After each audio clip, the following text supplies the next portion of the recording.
नमस्कार, जय हिंद, जय भारत। चलिए मेरे प्यारे स्टूडेंट्स, आज हम आपको बताने जा रहे हैं मोल कंसेप्ट। मोल का दूसरा आज आपको लेक्चर बताने जा रहे हैं और इस लेक्चर को सुनने के पश्चात आपको सारे जो कन्फ्यूजन है मोल से संबंधित सब दूर हो जाएंगे। इसलिए बहुत ही इम्पोर्टेंट होने वाला है और इसको आप ध्यान से देखिएगा। आज हम टोटल सवाल लेकर आए हैं मोल से संबंधित। तो आइए पहला क्वेश्चन बिना देरी किए पहला क्वेश्चन ही हम शुरू करते हैं आपका सवाल से। तो सवाल क्या है आपका? सवाल ये है कि 1.8 ग्राम 1.8 ग्राम H2O में 1.8 ग्राम H2O में कितने इलेक्ट्रॉन हैं? कितने इलेक्ट्रॉन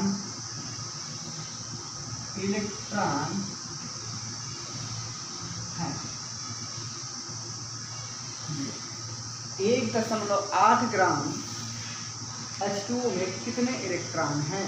क्या ये जो लिखा हम वो आपको समझ में आ रहा है, दिखाई दे रहा है? बिल्कुल दिखाई दे रहा है, कोई दिक्कत नहीं। यहाँ ध्यान रखिए कि यहाँ पर 1.8 ग्राम है। तो इसको कैसे हल करेंगे? देखिए, हल करने के लिए तरीका ये है कि अगर हम ये जान लें कि 1.8 ग्राम में कितने H2O के अणु हैं, हाउ मनी H2O मॉलिक्यूल इन 1 मोल, या यहाँ जो क्वेश्चन दिया गया है 1.8, यानी 1.8 ग्राम में कितने H2O के अणु हैं। 1.8 ग्राम में कितने H2O के अणु हैं, अगर ये जान ले तो फिर हमारा काम बनेगा। तो यहाँ से पहले हम निकालेंगे number of mole of H2O इन 1.8 ग्राम। तो यहाँ पर देखिए मोलों की संख्या कैसे निकालेंगे। n बराबर होता है या सीधे सीधे हम नंबर ऑफ मॉलिक्यूल निकालेंगे डायरेक्टली। तो देखिए number of molecule upon number of Avogadro equal to W/m होता है। तो यहाँ से जो आपको फार्मूला बन रहा है वो बनेगा नंबर ऑफ मॉलिक्यूल H2O, यानी H2O के अणुओं की संख्या बराबर हो जाएगा W/m, और यहाँ ma। ये हम देखना चाहते हैं कि 1.8 ग्राम में कितने H2O के अणु हैं। यहाँ से निकलेगा, देखिए क्या आ रहा है आपका, यहाँ पर आएगा आपका W कितना भी 1.18 ग्राम, और यहाँ पर आपका कम समझ में आ रहा होगा। चलिए 1.8 ग्राम H2O है और H2O के जो अणु है वो 18, यहाँ अवोगाड्रो संख्या से गुणा कर देंगे। ये हो गया आपका। अब यहाँ पर क्या करेंगे, यहाँ लिख सकते हैं 0.1 गुणे 6.022 इंटू 10⁻23, यानी 1.18 ग्राम में इतने H2O के अणु हैं, इतने H2O के अणु हैं। ठीक है, यहाँ पर लिख सकते हैं क्या है, H2O के अणु हुए। अब देखिए H2O के एक अणु में कितने इलेक्ट्रॉन हैं। अब यहाँ से ध्यान से देखिएगा, H2O के एक अणु में इलेक्ट्रॉनों की संख्या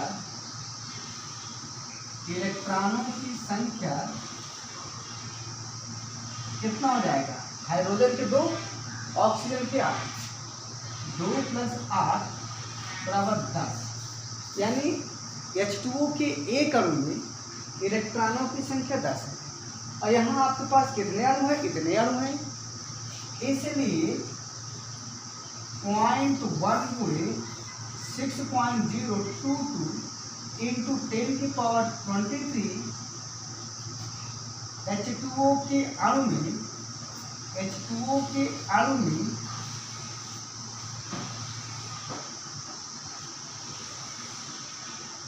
इलेक्ट्रॉनों की संख्या क्या हो जाएगा 10 का गुना कर देंगे इसी में, ये हो जाएगा आपका 10 गुणे 0.1 गुणे 6.022 इंटू 10⁻23।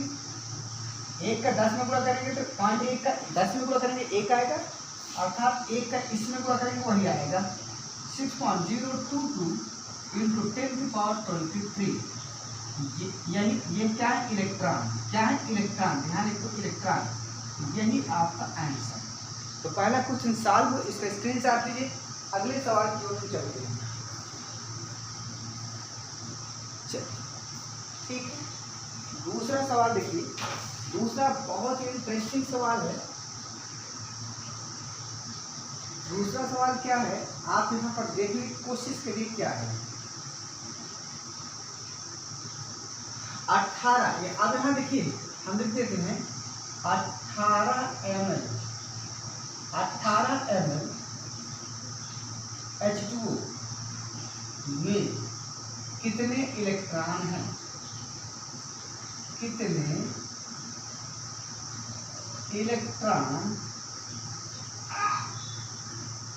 हैं ये, यानी 18 मिलीलीटर H2O में कितने इलेक्ट्रॉन है, ये क्वेश्चन बहुत इंपॉर्टेंट सवाल है।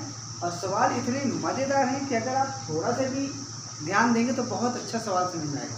अगर आपको नहीं पढ़ना है, यहाँ वहाँ पढ़ना, तो भैया केमिस्ट्री तो भैया। आइए देखिए क्या है। आप देखिए, हमें यहाँ पर अगर W तो मान दिया होता, ग्राम में दिया होता तो मज़ा आता। यहाँ तो आयतन दे रखा 18 ml यानी 18 मिलीलीटर। तो यहाँ पर हम देखना चाहते हैं कि 18 मिलीलीटर को हम द्रव्यमान में कैसे बदलें। तो देखिए, आपको पता है होता क्या है कि जो जल का घनत्व होता है, जल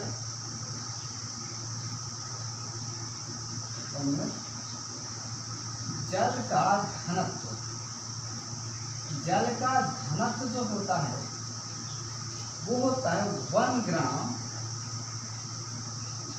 प्रति मिलीलीटर।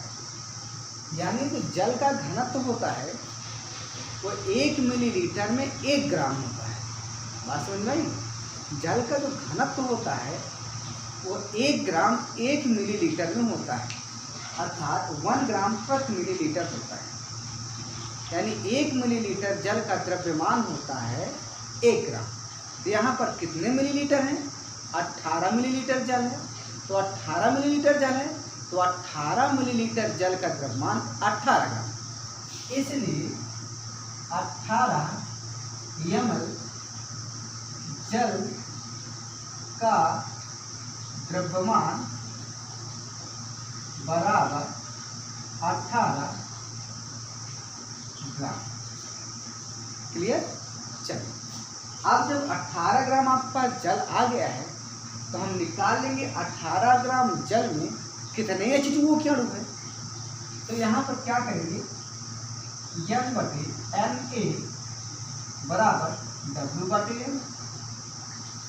यहाँ से जो फार्मूला लग रहा है N बराबर W/m इंटू Na। क्लियर? अब ध्यान दीजिएगा, यहाँ से क्या हो जाएगा, N बराबर क्या हो जाएगा, W कितना 18 ग्राम, मालिकुलर वेट कितना है जल का 18 होता है ना। यहाँ देखिए कैसे आता है, अगर आप निकालेंगे H2O का तो 2 हाइड्रोजन है और ऑक्सीजन कितना 16, 2 और 16 18। तो यहाँ पर हो गया 18 ग्राम और 18 मालिकुलर वेट। तो यहाँ पर क्या हो जाएगा, यानी 6.022 इंटू 10⁻23, अर्थात N बराबर कितना हो जाएगा 6.022 इंटू 10⁻23। ठीक है, H2O के अणु, H2O के अणु। ठीक है, अब ध्यान दीजिएगा, है ना। अब देखिए, एक अणु में H2O के एक अणु में कितने इलेक्ट्रॉन है, 10।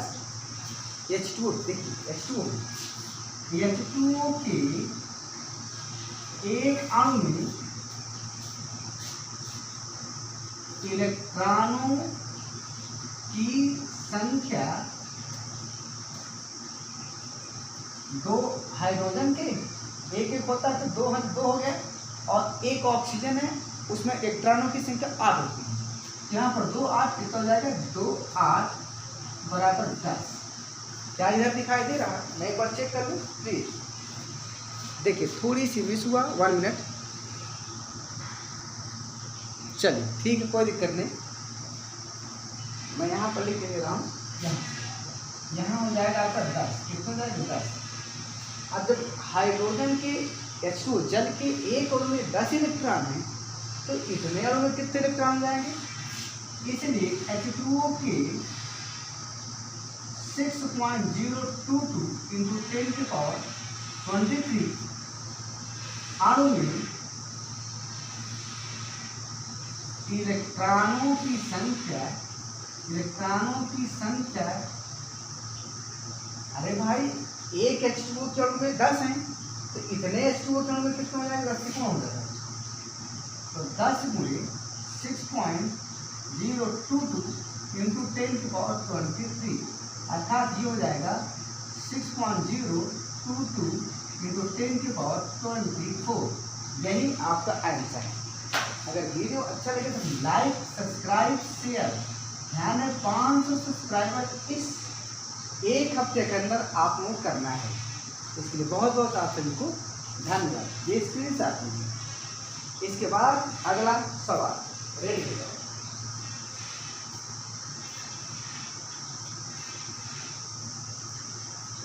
चलिए हो गया, आगे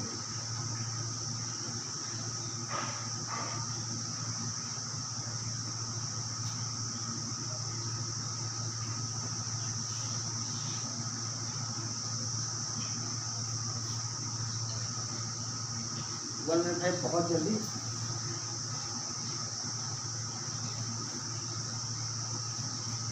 अगला सवाल है, सवाल तो बहुत जानदार है।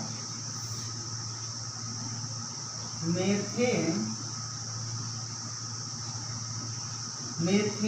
के कितने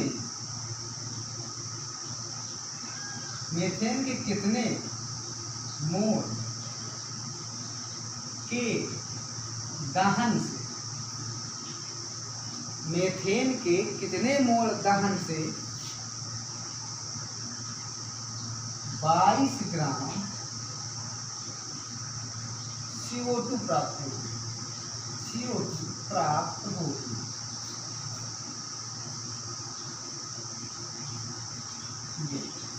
यानी मीथेन का कितना मोल हम दहन करें कि हमको 22 ग्राम CO2 प्राप्त हो। समझ आ गई? तो चलिए अब यहाँ ये मज़ेदार चीज़ आ गया। अभी आप लोगों को नया सवाल लग रहा होगा तो यहाँ पर कहाँ भाई क्या करें, कुछ समझ में नहीं आ रहा। तो इसके लिए दहन का मतलब होता है ऑक्सीजन के साथ रिएक्शन करवा देना। तो आपको क्या दिया है, मीथेन दिया है, इसको दहन करवाना है, ऑक्सीजन से योग करवा दीजिए। जरा यहाँ देखिए समीकरण क्या हो जाएगा, ये है मीथेन और यहाँ पर हम ऑक्सीजन का रिएक्शन करवाएंगे। तो जब रिएक्शन करवाएंगे तो ध्यान दीजिएगा क्या बनेगा, यहाँ पर CO2 बनेगा। क्या बनेगा, CO2 और साथ में H2O जल बनेगा। अब बैलेंस बराबर करना है कि यहाँ 4 हाइड्रोजन है, यहाँ पर 2 कर लीजिए, हो गया। अब यहाँ पर देखिए, यहाँ पर क्या करें, ऑक्सीजन 4 हो गए, इधर 2 तो 2 यहाँ कर लीजिए, बस काम खत्म। अब अगर कितना आपको आ गया और कितनी लग रहा है,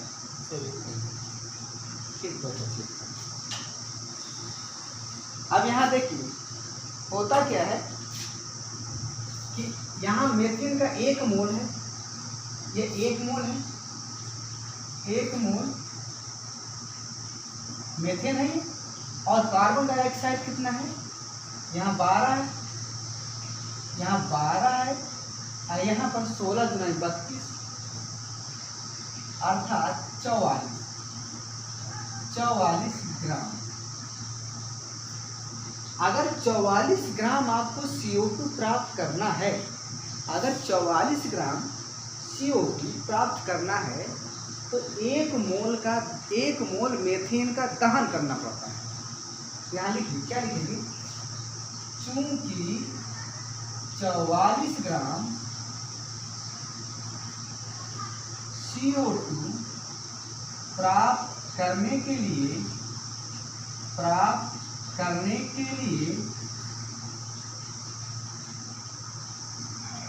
आवश्यक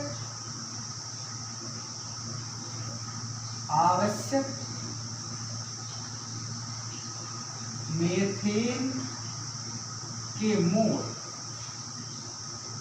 बराबर 1, यानी 44 ग्राम कार्बन डाइऑक्साइड प्राप्त करना है तो आवश्यक मीथेन के मोल कितना, 1। इसलिए अगर 1 ग्राम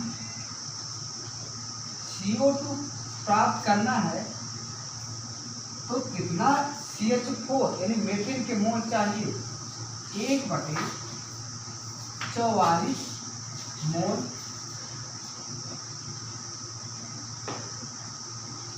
और दिया क्या क्वेश्चन, 22 ग्राम प्राप्त करना है, 22 ग्राम कार्बन डाइऑक्साइड को प्राप्त करना है तो कितना मोल चाहिए, पूरा हो जाएगा 1/44 गुणे 22 बराबर ये हो जाएगा 1/2 बराबर 0.5 मोल।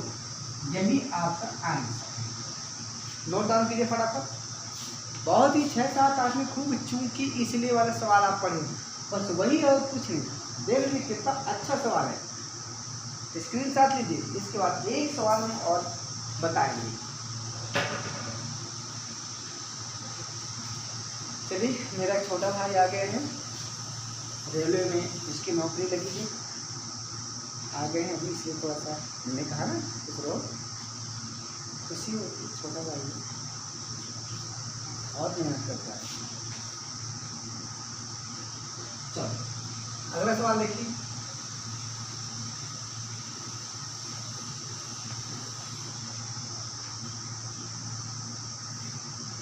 चलिए अगला सवाल है, निम्नलिखित में से, बहुत ही मजेदार सवाल है, निम्नलिखित में से किसने निम्नलिखित में से किसमें अणुओं की संख्या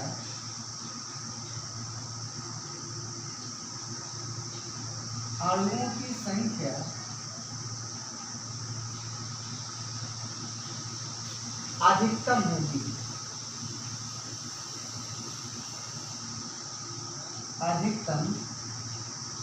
होगी, ये निम्नलिखित में से किसमें अणुओं की संख्या अधिकतम होगी। और ऑप्शन आपके पास 4 है। पहला है आपका 44 ग्राम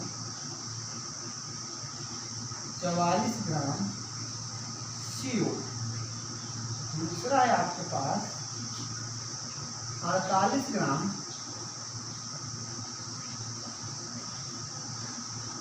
ओजोन, तीसरा है आपके पास 8 ग्राम H2, और चौथा है आपके पास 64 ग्राम सल्फर डाइऑक्साइड। ये 4 आपके पास विकल्प दिए गए हैं और इन्हें पूछा जा रहा है कि कितना आपके मतलब किस में, इन चारों में से किस में सबसे ज़्यादा अणु होंगे। तो आइए देखिए, अणुओं की संख्या निकालने के लिए आपके पास फार्मूला बताया गया था। क्या बताया गया था, N/Ma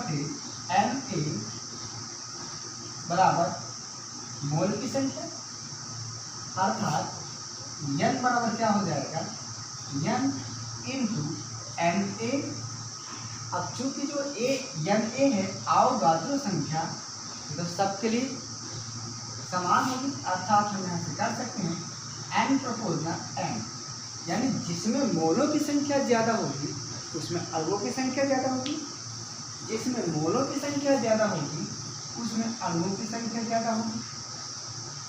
तो हम देख लेते हैं इन चारों में से किसमें मोल की संख्या ज़्यादा है? तो चलिए देखते हैं, फर्स्ट ऑप्शन से देखते हैं। फर्स्ट यहाँ पर मोलों की संख्या क्या हो जाएगी, W/M। W/M से ये मोलों की संख्या है, तो 44 ग्राम आपको CO2 है। CO2 का मालिकुलर वेट, अणु भार, CO2 में C12 होता है, ऑक्सीजन 16 होता है, 2 ऑक्सीजन में 32 हो जाएगा। तो 32 12 44 यानी बराबर 1 मोल। यानी यहाँ पर पहला ऑप्शन जो लिखा है वहाँ कार्बन डाइऑक्साइड का 1 मोल है। सेकेंड ऑप्शन देखिए, सेकेंड ऑप्शन क्या है, 48 ग्राम ओजोन है। यहाँ पे देखिए W/M से 48 ग्राम लिखिए, और ओजोन O3 है, 16 16 16 यानी 48, 16 48, यहाँ 48 कर दीजिए, अर्थात 1 मोल। यानी जो सेकंड ऑप्शन आपको दिया है 48 ग्राम O3, इसमें भी ओजोन की मोलों की संख्या 1। थर्ड ऑप्शन देखिए, थर्ड ऑप्शन क्या है, 8 ग्राम H2। तो यहाँ पे देखिए W/MC, यहाँ 8 लिखिए, और यहाँ हाइड्रोजन का परमाणु भार 2 हो जाएगा, यहाँ हो गया, यहाँ 4 मोल। और चौथा देखिए क्या है, चौथा आपको 64 ग्राम सल्फर डाइऑक्साइड। क्या है, 64 ग्राम सल्फर डाइऑक्साइड। यहाँ भी क्या हो जाएगा, W/M से 64 ग्राम, और सल्फर डाइऑक्साइड का अनुभाग सल्फर का होता है 32 और ऑक्सीजन का 16 है, लेकिन यहाँ पर 2 ऑक्सीजन, तो 16 16 32 ऑक्सीजन, और यहाँ पर सल्फर का 32 यानी 64। यहाँ भी आपको 64 हो गया, ये हो गया 1 मोल। अब देख लीजिए मोलों की संख्या किसमें अधिकतम है। तो मोलों की संख्या थर्ड ऑप्शन 8 ग्राम हाइड्रोजन में। यहाँ लिखेंगे चूंकि 8 ग्राम हाइड्रोजन में मोलों की संख्या अधिकतम है,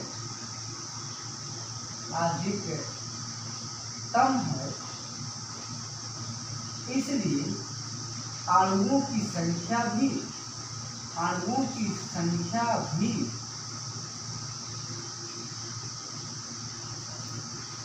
8 ग्राम हाइड्रोजन में